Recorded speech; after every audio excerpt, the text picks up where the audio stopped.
മലയാളികളെ യൂട്യൂബ് സീരീസുകൾ കൊണ്ട് ചിരിപ്പിച്ച ഒരു ടീം ബിഗ് സ്ക്രീനിലേക്ക്. കണിമംഗലം കോവിലകം ടീമിന്റെ സിനിമ ജനുവരിയിൽ തിയേറ്ററുകളിലേക്ക്. മലയാളത്തിൽ യൂട്യൂബ് സീരീസുകളുമായി പ്രേക്ഷകർക്ക് മുന്നിലെത്തിയ ഒരുപിടി യൂട്യൂബ് ചാനലുകളുണ്ട്. അത്തരത്തിലേറെ ശ്രദ്ധിക്കപ്പെട്ട ഒന്നായിരുന്നു കണിമംഗലം കോവിലകം ഉൾപ്പെടെയുള്ള സീരീസുകൾ മലയാളികൾക്ക് സമ്മാനിച്ച ക്ലാപ്പ് ബോർഡ് ഫിലിംസ്. കണിമംഗലം കോവിലകം കൂടാതെ കൗരവർ, RRR, അവിയൽ, അൺഹാപ്പി ഹസ്ബൻഡ്സ് തുടങ്ങിയ സീരീസുകളുമൊക്കെയായി ക്ലാപ്പ് ബോർഡ് ഫിലിംസ് എത്തിയിരുന്നു. ഇതിലേറ്റവും കൂടുതൽ മലയാളികൾ നെഞ്ചിലേറ്റിയ സീരീസ് കണിമംഗലം കോവിലകം തന്നെയാണ്. ഇതിന്റെ 3 സീസണുകൾ ചാനൽ പുറത്തിറക്കിയിരുന്നു.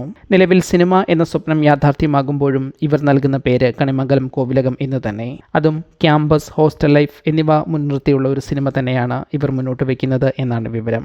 രാജേഷ് മോഹനാണ് സംവിധാനം. കണിമംഗലം കോവിലകം ജനുവരി 16 തിയേറ്ററുകളിലെത്തും.